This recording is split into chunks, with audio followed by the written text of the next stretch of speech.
Il-kumment tal-mexxej Laburista Joseph Muscat li qabbel il-mozzjoni ta' sfiduċja fil-gvern tal-ġimgħa li għaddiet mas-sitwazzjoni li nħolqot wara l-elezzjoni tal-1981 fejn il-Partit Laburista gverna kontra r-rieda tal-maġġoranza xejn ma niżel tajjeb. Saħansitra ma' xi esponenti ewlenin tal-Partit Laburista ta' dak iż-żmien. F'kummenti mal-ġurnal The Times, l-eks Prim Ministru u eks mexxej Laburista Carmenu Subbonnici qal li Joseph Muscat żbaljat dwar l-1981. Carmenu Subbonnici għalhekk. Kull min jgħid li dak li ġara fl-1981 kien moralment u politikament skorrett huwa assolutament żbaljat u ma jafx x'inhu jgħid. The Times kelmet ukoll ma' esponenti oħra tal-Partit Laburista ta' dak iż-żmien, Carmenu Vella, dak iż-żmien Ministru, illum Deputat Laburista, u Marie-Louise Colejro Preca, li kienet Segretarju Ġenerali tal-Partit Laburista fl-1982 u llum ukoll id-deputat fil-Parlament. Carmenu Vella qal il-Partit Laburista beda jaħdem immedjatament biex titranġa l-Kostituzzjoni biex din l-anomalija ma tirrepetix ruħha. Filwaqt li Marie-Louise Colejro Preca qalet li l-Partit Laburista ħadem kemm felaħ biex ikun hemm it-tibdil kostituzzjonali. Qalet ukoll li l-Prim Ministru ta' dak iż-żmien Dom Mintoff rid li jkun hemm elezzjoni fi żmien sentejn jekk tinbidel il-Kostituzzjoni.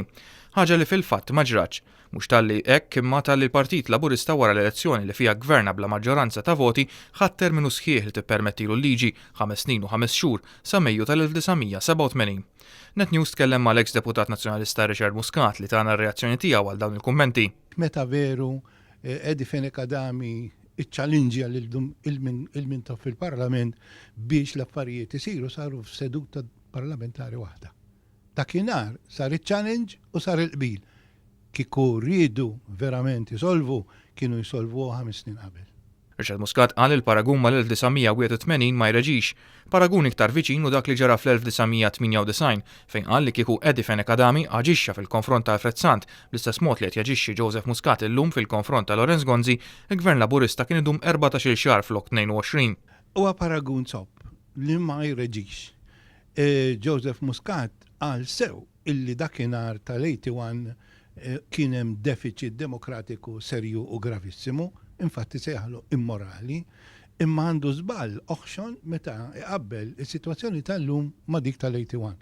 Jiena nara li x-xebħ l-iktar viċin tas-sitwazzjoni tal-lum huwa dak meta Alfred Sant, Prim Ministru, għal 8 xhur mexxa l-gvern bil-casting vote tal-Speaker, inkluż il-budget li kien hemm ta' dak iż-żmien, u kieku Edi Fenekadami mexa ma' Alfred Sant kif Joseph Muscat qed jimxi ma' Lorenz Gonzi fis-sitwazzjoni tal-lum, kieku Alfred Sant kien ikollu jagħmel elezzjoni kmieni u kien inaqqas 8 xhur mill-leġislatura li diġà kienet qasira tiegħu.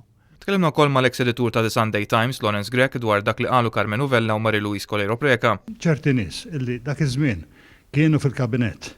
Llum qed jgħidu konna qed nagħmlu ħażin, dak iż-żmien ma kienu għamlu xejn biex jirranġaw is-sitwazzjoni, anzi naħseb irreżistew it-talba ta' Mintoff li jirranġa kemm jista' jkun malajr.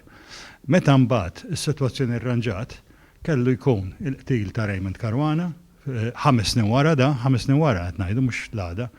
5 snin wara kien hemm qtil ta' Raymond Caruana li mbagħad fl-aħħar mill-aħħar xprunat lill-gvern biex il-Gvern Laburista biex jagħmel l-emendi mal-Partit Nazzjonalista. Lawrence Grech qal ukoll li hu veru li l-Partit Laburista ma kienx moralment korrett li gverna fl-1981, iżda il-Gvern preżenti għandu mandat elettorali mill-maġġoranza tal-poplu, ħaġa li l-Gvern Laburista tal-1981 ma kellux. Paragun ma jreġix għaliex f'dal każ il-Prim Ministru u l-Partit Nazzjonalista rebaħ maġġoranza tal-voti, veru maġġoranza relattiva ma' maġġoranza tal-voti, u qiegħed hemm leġittimament u kif suppost, ġifier moralment, ma qiegħed hemm fil-poter għax eleġġih il-poplu.